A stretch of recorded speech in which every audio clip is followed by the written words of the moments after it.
دعوت اسلامی کو قائم ہوئے 40 سال پورے ہو گئے الحمدللہ۔ قائد سنت علامہ شاہ احمد نورانی صدیقی رحمۃ اللہ علیہ کے گھر پر 3 دن تک علماء اہل سنت کا اجلاس چلتا رہا۔ ہندوستان سے علامہ ارشد القادری رحمۃ اللہ علیہ بھی تشریف لائے تھے جو اس اجلاس میں موجود تھے۔ حضرت قاری مصلح الدین صدیقی رحمۃ اللہ علیہ کا نام تجویز ہوا کہ ان کو صدارت اور سربراہی دی جائے، لیکن انہوں نے اپنی پیرانہ سالی اور طبیعت کی ناسازی کے باعث معذوری ظاہر کی اور کہا کہ اتنے بڑے منصب کے لیے کسی نوجوان عالم دین کا یا کسی نوجوان مبلغ کا انتخاب کیا جائے۔ علامہ شفیع اکھاڑوی رحمۃ اللہ علیہ کا بھی نام آیا، لیکن 3 دن کے غور و خوض کے بعد امام شاہ احمد نورانی صدیقی رحمۃ اللہ علیہ نے یہ فرمایا کہ تبلیغی جماعت کی قیادت جو ہے اس کے امیر کا نام مولوی الیاس تھا، ہم مولانا الیاس قادری کو اس کام کا فریضہ سونپتے ہیں۔ نوجوان بھی ہیں، ان کے ساتھ قادری نسبت بھی ہے، تو اس نسبت کے حوالے سے وہ کام بھی ہوگا جو ہمارے مسلک کا، ہمارے دین کا بنیادی جو ہمارے سامنے پیش نظر ہوتا ہے۔ بہرحال ان کو یہ فریضہ سونپا گیا، ذمہ داری سونپی گئی، اور اس کے بعد مسجد حبیبیہ جو سولجر بازار میں ہے وہاں پر اجتماع شروع ہوا۔ علامہ اکھاڑی صاحب نے ہمیں جگہ فراہم کی، لیکن علامہ اکھاڑی رحمۃ اللہ علیہ کے وصال کے بعد گلزار حبیب مسجد جہاں یہ اجتماع ہوتا تھا وہ ناکافی بھی تھا اور وہاں کچھ مشکلات بھی ان کو درپیش تھی۔ اسی دوران ان کی جگہ کی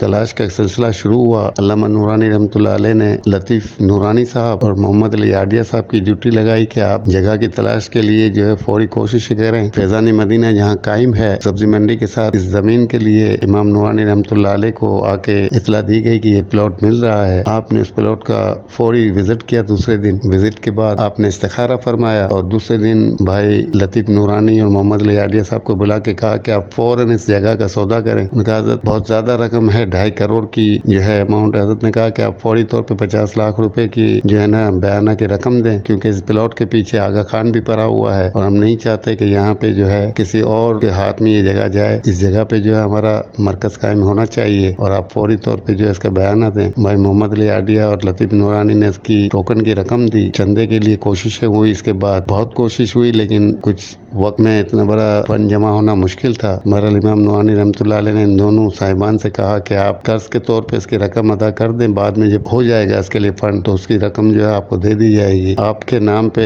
انہوں نے اصرار کیا کہ امام نورانی رحمۃ اللہ علیہ کے نام پہ ہم اس کا پہلا پاور کرائیں گے تاکہ جب رقم جمع ہو جائے تو باضابطہ طور پہ پھر ہم اس کو دوبارہ رجسٹری کروا دیں گے جن کے نام پہ کہا جائے گا۔ الحمدللہ امام نورانی کی محنتوں سے اور امام نورانی کی سوچ سے جو دعوت اسلامی بنی تھی اس کا مرکز فیضان مدینہ بھی جو ہے الحمدللہ وہ خرید دیا گیا اور اس کی تعمیر ہوئی، جو آج الحمدللہ بین الاقوامی دنیا میں مبلغین جو تیار ہو کر جاتے ہیں اور جو ایک مرکز بنا ہے بین الاقوامی دعوت دین کا، دعوت اسلامی کا، اس کا صحرا جو ہے وہ بھی قائد سنت رحمۃ اللہ علیہ کے سر جاتا ہے اور ان کے لیے جو کاوشیں اور کوششیں کرنے والے تمام مبلغین ہیں اور جو الیاس قادری صاحب جو یہ کام کر رہے ہیں ان کو جتنی مبارکباد دی جائے وہ کم ہے۔ جب دعوت اسلامی کا مرکز وہاں پہ قائم ہو گیا تو عسکری پارک بنانے کی تجویز ہوئی اور عسکری پارک کا بھی یہ معاملہ ہوا کہ جب عسکری پارک وہاں بننا شروع ہوا تو دعوت اسلامی کے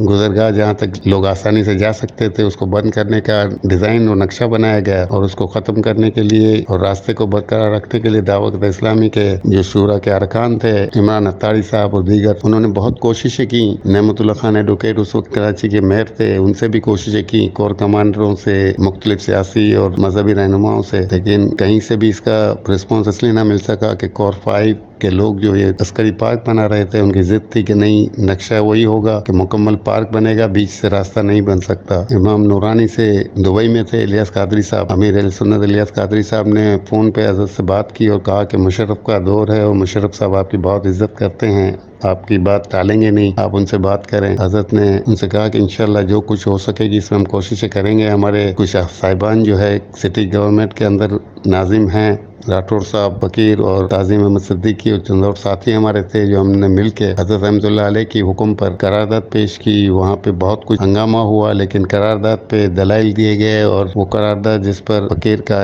اور صدیق راٹھور صاحب کا، تعظیم احمد صدیقی صاحب کا مجوز کے طور پہ اور تائید کنندہ کے طور پہ نام آج بھی KMC کے ایوان میں موجود ہے۔ وہ قرارداد پیش ہوئی اور منظور ہوئی، اور الحمدللہ متفقہ طور پہ منظور ہونے والی اس قرارداد کے نتیجے میں دعوت اسلامی کے اس راستے کو برقرار رکھنے پہ کور کمانڈر بھی مجبور ہوئے، اور ان کو جب پتہ چلا کہ یہ قرارداد امام نورانی کے رحمۃ اللہ علیہ کے حکم پر جو ہے پیش کی گئی ہے، تو انہوں نے جو ہے نا جو تھوڑی بہت بھی ضد کرنے کا ان کا ذہن تھا وہ ختم کر دیا، اور کہا کہ اب تو اس ڈیزائن کو اس لیے بھی چینج کرنا پڑے گا کہ اس میں امام نورانی رحمۃ اللہ علیہ جو اس وقت حیات تھے، ان کی اپنی ذاتی خواہش ہے۔ تو آج الحمدللہ عسکری پارک کے بیچ سے جو راستہ جا رہا ہے، اس راستے کو کھولنے میں بھی امام نورانی جمعیت علماء پاکستان کے رفقا مبارکباد کے مستحق ہیں۔ الحمدللہ یہ دین کا یہ قافلہ ہے، رواں دواں ہے۔ دعوت اسلامی جسے حضرت رحمۃ اللہ علیہ کہتے تھے کہ ہماری اپنی تبلیغی جماعت ہے،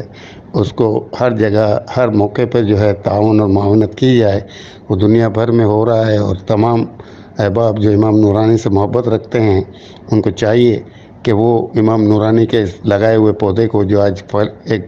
پھلدار درخت کی شکل اختیار کر گیا ہے، اس کے ساتھ جتنا بھی ہو سکے بھرپور معاونت کریں، ان کے ساتھ مکمل طور پہ تعاون کریں، تاکہ یہ پودا جو ہے تا قیامت جاری و ساری رہے۔ اس کے سائے میں مسلمانان عالم جو ہے وہ اسلام کو غالب کرنے کے لیے جو ایک خواب ہے، اس خواب کی تکمیل کے لیے قافلے تیار ہوتے رہیں، اور الحمدللہ اس کام کی صورت میں نظام مصطفیٰ صلی اللہ علیہ وسلم کی منزل جو ہے، جو امام نورانی رحمۃ اللہ علیہ کا خواب تھا، جس تحریک کے لیے وہ سپہ سالار تھے، ساری زندگی کے آخری سانس تک اس کام کے لیے وہ انہوں نے اپنے کردار سے، اپنے عمل سے دنیا کو ثابت کر کے دکھایا کہ اس تحریک کے لیے ہم آخری سانس تک بھی کام کرنے سے بھی جو ہے دریغ نہیں کر سکتے، بلکہ عملی طور پہ کر کے اس دنیا کے سامنے ایک مثال چھوڑ سکتے ہیں۔ وہ مثال چھوڑ کر گئے ہیں۔ یہ ایک قافلہ انشاءاللہ جاری و ساری رہے گا، اسلام غالب ہو کر رہے گا، اور نظام مصطفیٰ صلی اللہ علیہ وسلم کا سورج انشاءاللہ طلوع ہوگا۔